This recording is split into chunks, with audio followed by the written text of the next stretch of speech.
Hai guys, ketemu lagi sama gue Yoka di Cerita Programmer episode 13, update Agustus 2022. Kali ini kita mau ngomongin tentang ada update apa aja sih sama Ayo Coding sama gua di Agustus 2022 ini ya. Karena terakhir kali kayaknya udah agak lama ya ngomongin cerita programmer. Ada apa aja? Yang pertama, gue pindah dari ruang guru setelah hampir 5 tahun. Ya, jadi terakhir kali gue di ruang guru sebagai Software Engineering Manager atau IM. Sekarang lagi jadi IM di Gudang Ada. Doain aja semoga lulus probation ya. Dan sekalian gue sebenarnya mau nyampein disclaimer. Kalau kedepannya bakal diasumsikan kalau posisi yang gue bilang di video yang ada di YouTube itu bukan yang terbaru ya.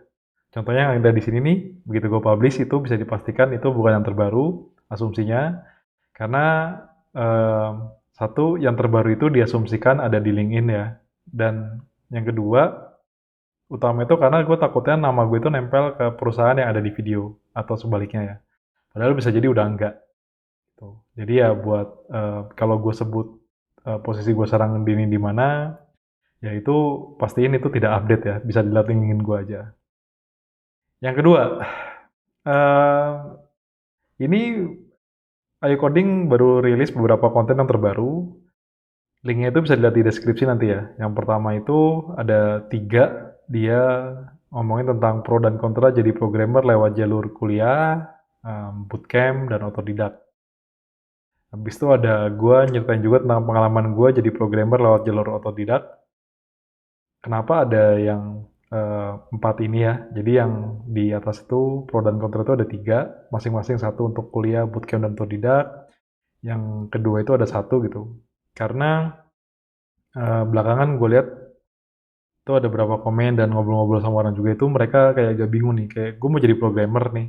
Tapi enaknya gue sebenarnya kayak kuliah dulu atau bootcamp atau otodidak ya. Jadi dengan adanya video ini diharapkan bisa bantulah buat memperjelas kira-kira kalau mau masuk itu lewat jalur mana dan plus minusnya itu apa gitu. Karena gue yakin gak ada yang jawaban yang 100% benar ya, tergantung keadaannya masing-masing. Habis itu ada juga video tentang pola pikir programmer kalau stuck di kantor itu langsung tanya yang lain.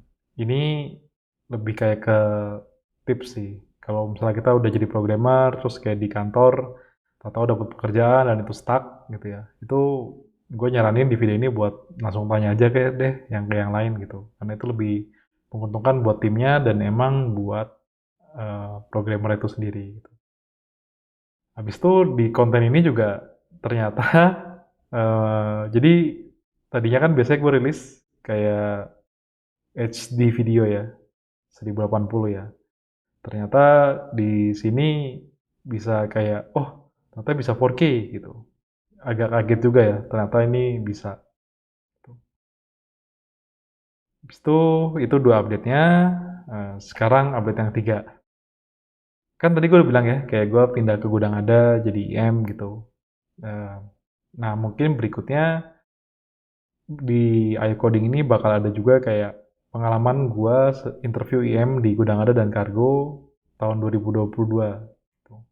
Jadi akan ceritain gimana sih pengalaman gua waktu interview IM, prosesnya apa aja yang dilaluin dan sejenisnya ya.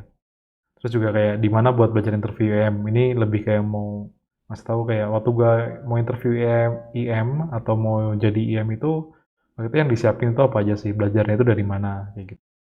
Yang ketiga, itu kan gue mau bikin namanya front-end engineer jadi IM atau lead non-front-end itu bisa apa enggak. Jadi pada dasarnya itu, em, mungkin dari pengalaman gue pribadi ya.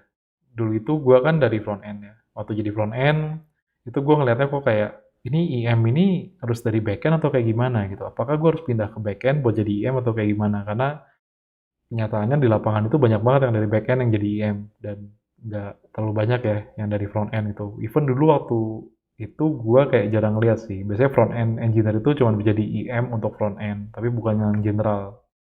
Nah di video ini akan ngebahas tentang itu sebenarnya. Yang keempat itu gue mau ngebahas tentang suka, duka, dan pelajaran yang gue ambil setelah 5 tahun jadi programmer. Jadi ceritanya kebetulan Oktober tahun ini gue akan 5 tahun jadi programmer ya. Tuh. Dari dulu mulai itu tahun 2017 berarti ya.